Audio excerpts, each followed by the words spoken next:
I know that Daryl's basically a precision archer with his crossbow, but did he really have to be a pinger?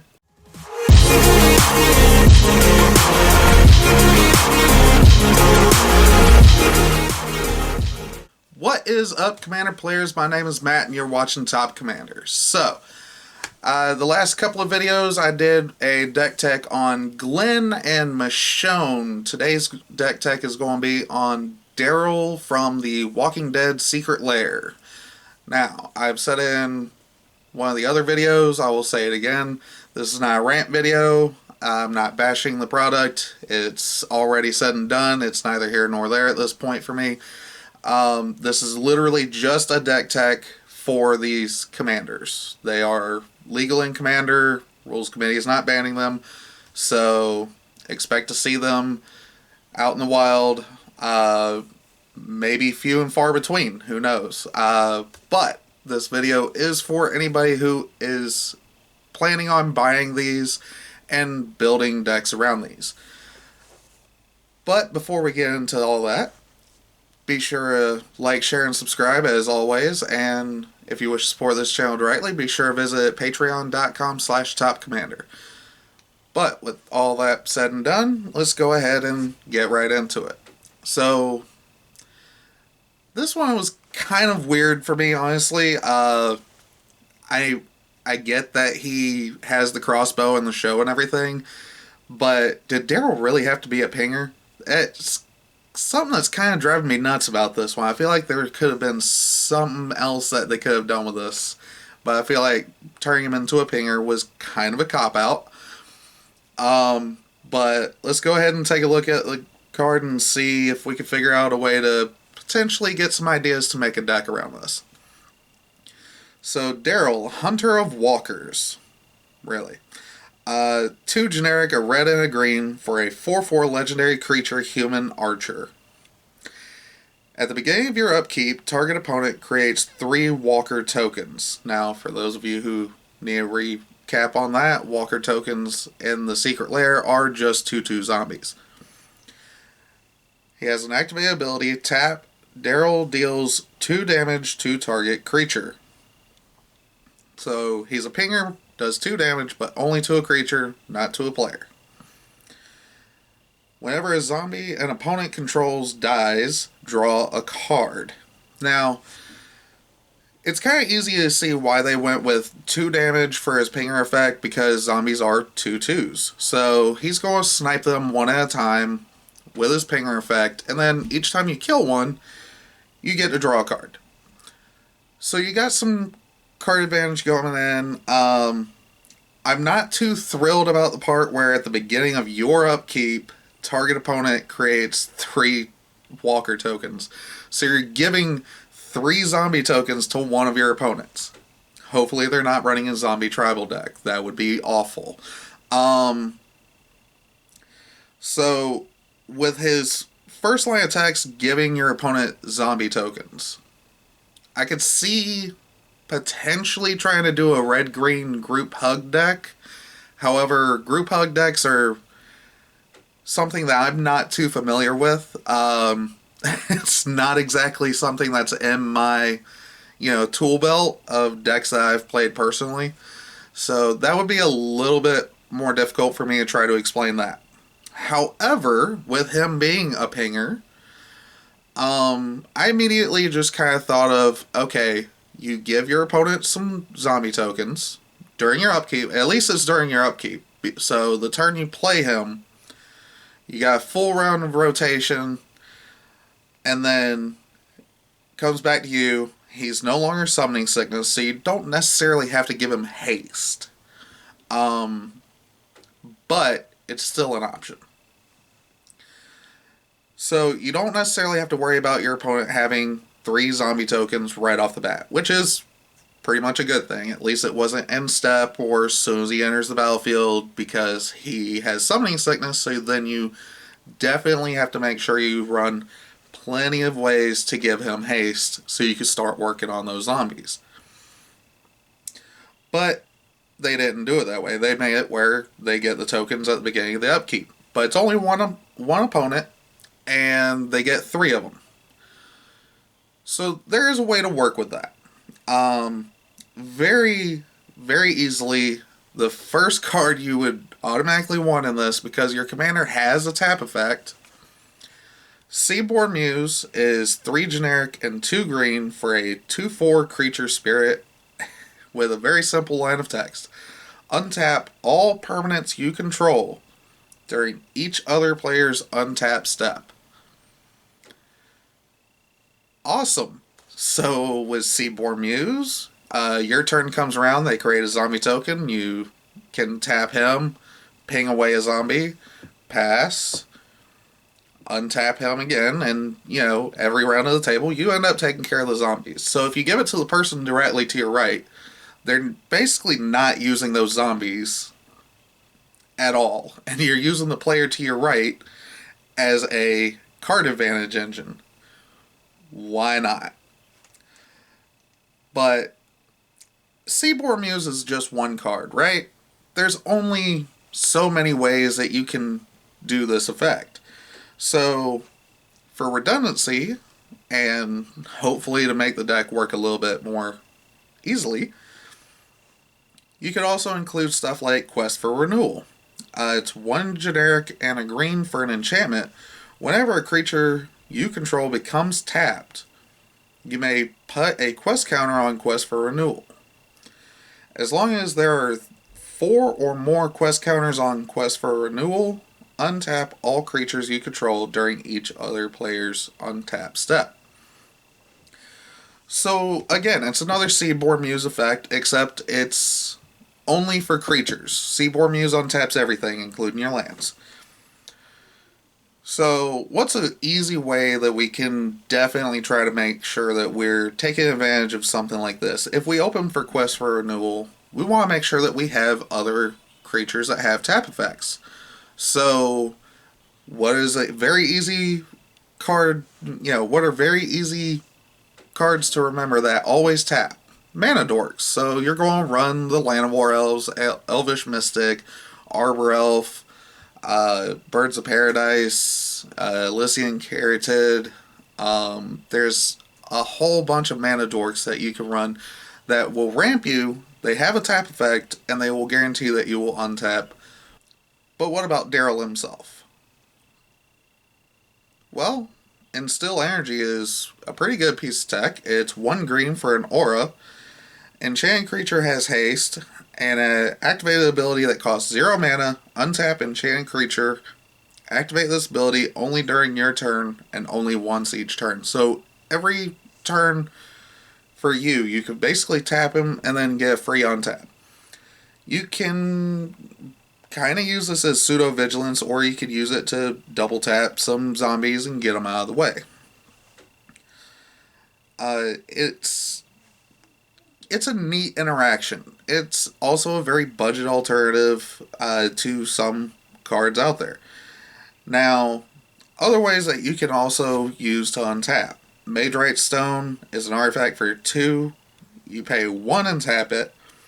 Untap target creature that has an activated ability with tap and its mana cost. Very, very simple. Very easy enough to remember. Puppet Strings is another one for 3 mana. It's an artifact as well. You pay 2, tap it. You may tap or untap target creature. And last but not least, why not 1,000-Year Elixir? 3 mana, and it has a first line of text. You may activate abilities of creatures you control as though those creatures had haste. Cool, so that's a haste enabler for your Mana Dorks, and for Daryl when he comes out and everything, so why not, right? Also, you can pay 1 and tap it, and untap target creature.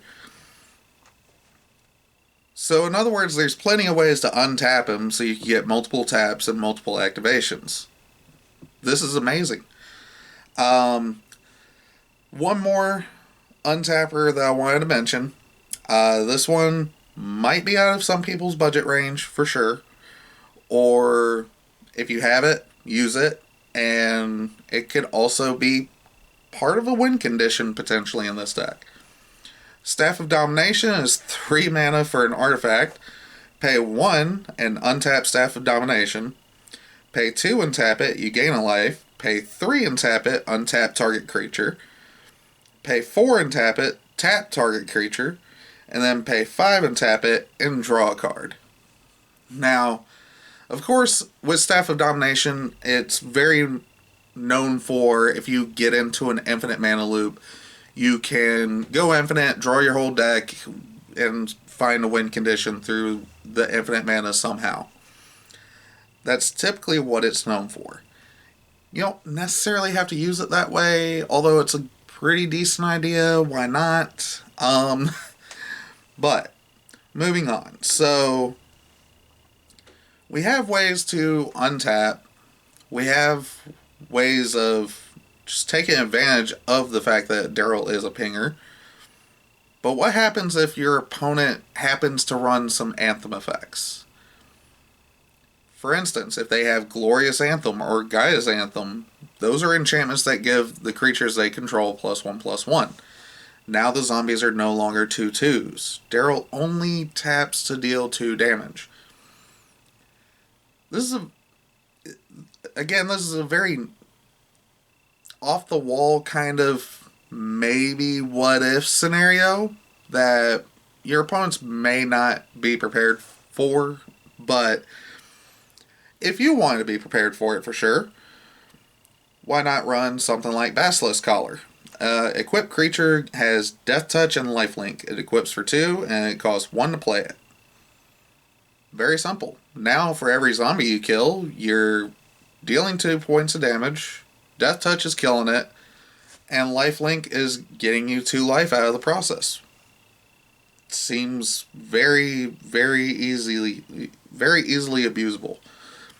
Another equipment for this case is Gorgon Flail. 2 mana to play it, 2 to equip.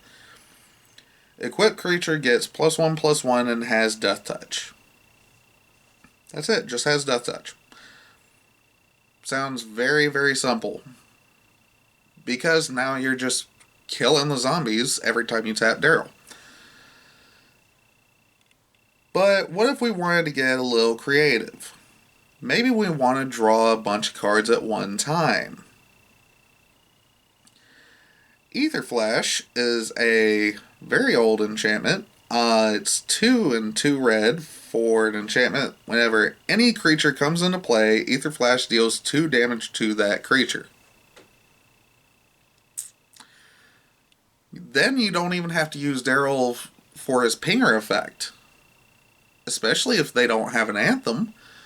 Now, you play Daryl, your turn comes around, you draw for turn, upkeep trigger, they get 3 zombies, there are 2/2s, Ether Flash triggers immediately, deals 2 damage to each of them, and kills all 3 of them. Now Daryl lets you draw 3 cards. So now you're drawing 4 cards at the beginning of your turn. Why not, right? Who doesn't love drawing cards?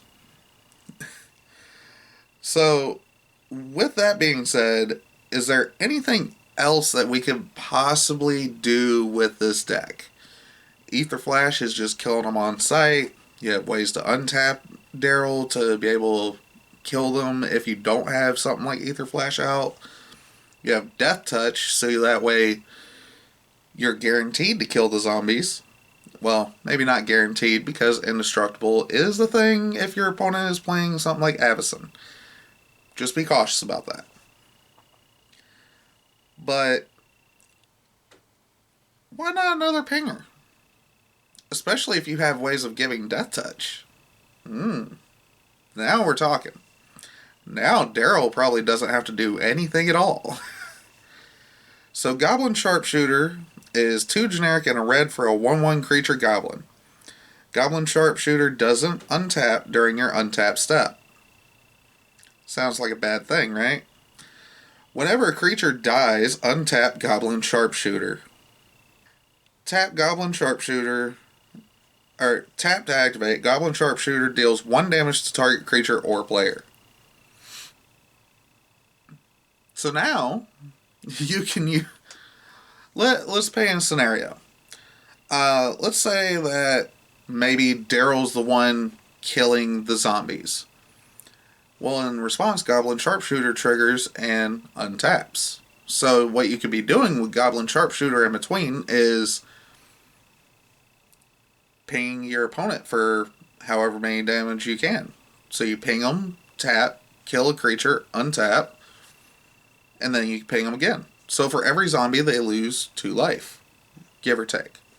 What if we take that a step further? We do have a couple of ways to give Death Touch. So Goblin Sharpshooter now is machine gunning down creatures. Sounds good to me. So now Goblin Sharpshooter alone is just one-shotting zombies. Daryl on the field is drawing you cards every time those zombies die. This sounds really good for your opponent, for you at the time, not for your opponent. Your opponent's probably going to be like, "Hey, he gave me a bunch of zombies and then he sniped them. Okay, now he's drawing more cards. What is my opponent doing?" And that's the thing about this deck, right? You don't necessarily know what your opponent's going to be doing. You don't know what their end game is. That's the hardest part about this card when I was looking at it for this deck tech. You could also use stuff like Warstorm Surge, which is an enchantment for 5 and a red. Whenever a creature enters the battlefield under your control, it deals damage equal to its power to any target. So, should you have an abundance of creatures in your deck that you build, you can now start hitting your opponent with everything that you got. Why not? Again, if you have an abundance of creatures, Grenzo Havoc Razor is always an option. 2 red for a 2/2 legendary creature, Goblin Rogue. Whenever a creature you control deals combat damage to a player, choose one. Goad target creature that player controls, or exile the top card of that player's library until end of turn. You may cast that card, and you may spend mana as though it were mana of any color to cast it. Now, the important part about this, yes, this can be used for card advantage, but the important part that I was thinking about was goad. Maybe you don't have a way to take full advantage of Daryl on the field just yet. So with Grenzo, every time you're dealing combat damage to somebody with some of the other creatures that I hope you have in the deck,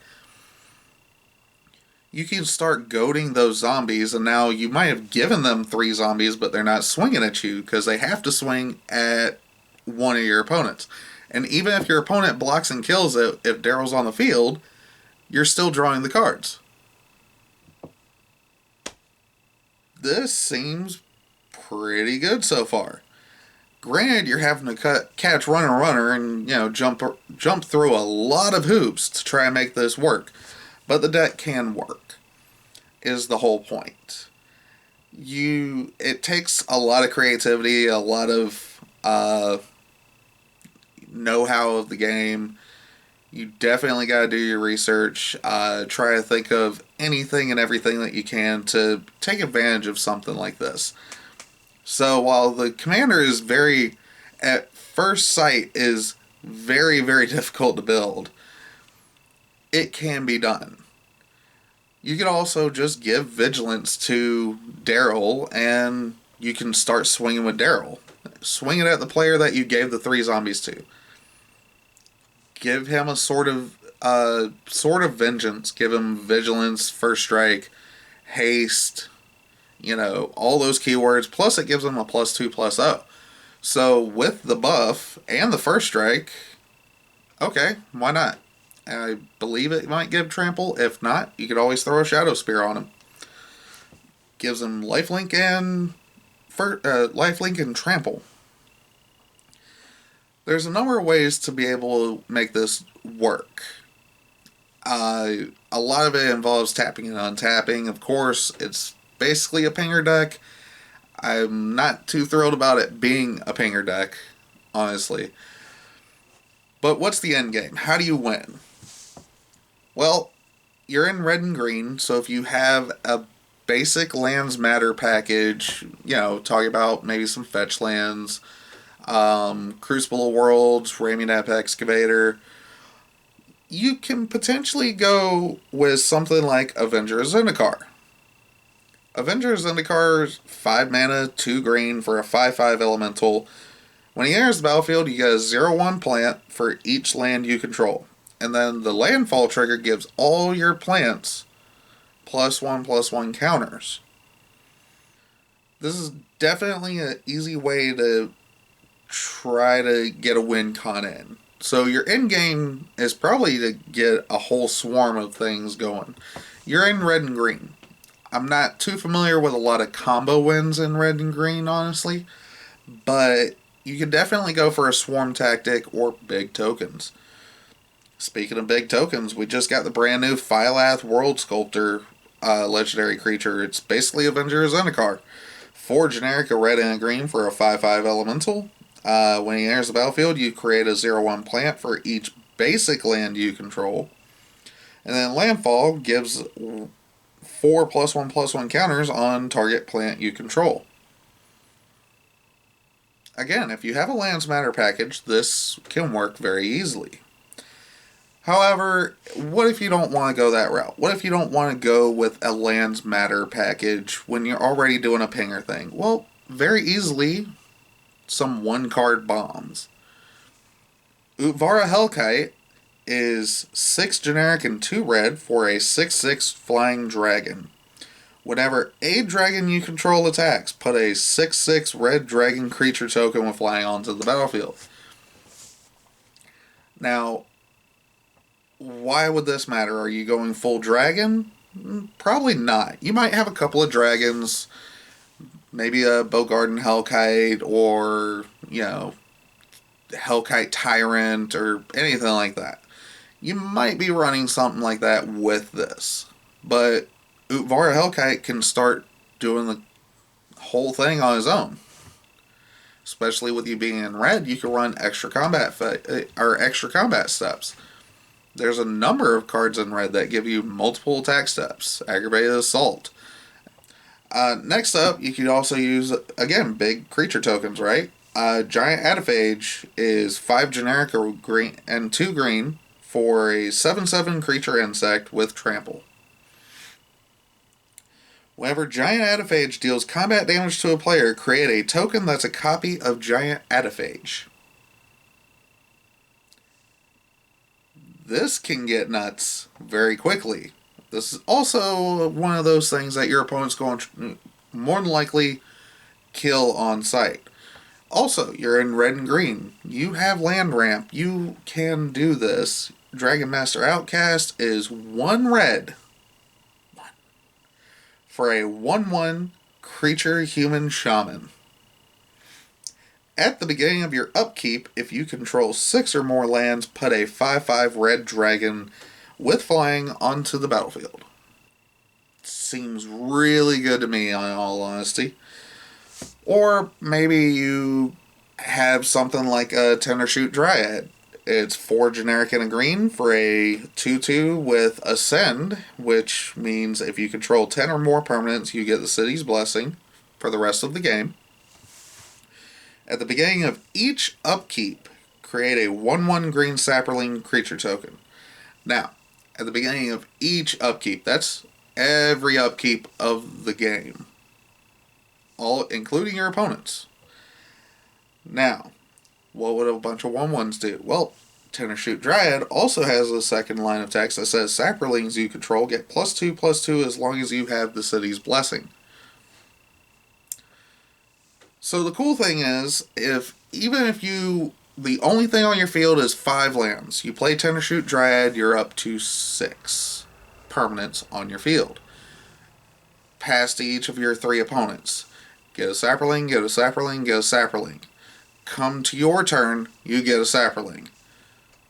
1 round of the table, you automatically will have the City's Blessing, worst case scenario. Now, all those sapperlings are now 3/3s. Well, that's bigger than 2/2 zombies. Like I said, as long as your opponent does not have an Anthem effect of any kind on the field or in their deck, period, that they could go search, you're doing pretty good. However, this is a lot to jump through hoops, right? I feel like when this card was created, there was definitely a color that was missing. Namely, maybe black. Should Daryl have been a Jund commander? With the way that they went with him, probably, because being able to, you know, mitigate everything with something like a Dictate of Erebos or a Grave Pact or a Butcher of Malakir, I feel like that would have helped out this deck a lot. Or just go full teamer. Add some blue, and now you have more untapped shenanigans with Fate Stitcher, Vizier of Tumbling Sands. But unfortunately, he's only red green, so it kind of makes it a little bit more restrictive. Therefore, he's not going to be as broken and probably not going to be seeing a whole lot of play unless someone is just a die-hard Daryl fan that loves playing Commander and wants to build this deck. This one is going to take some creativity. It's going to take a lot of research. That you will be running through hoops trying to make this deck work, in my opinion, because he's not necessarily the best commander out there. Just the few cards that I came up with, do they belong in this deck? Probably. You probably do need all of these cards in that deck, or at least most of them. I will admit Staff of Domination is on the higher side of the price range. But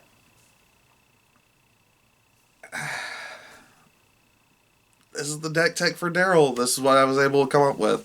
I'm kind of disappointed, honestly, because the fan base for Daryl, you know, a lot of people like Daryl in the show. But if any of those people are Commander players that get this product to build a Daryl deck, they're going to run into the problem of trying to figure out how to build this deck. Granted, somebody out there probably has a better idea than me. It could be one of you out there watching this video. Who knows?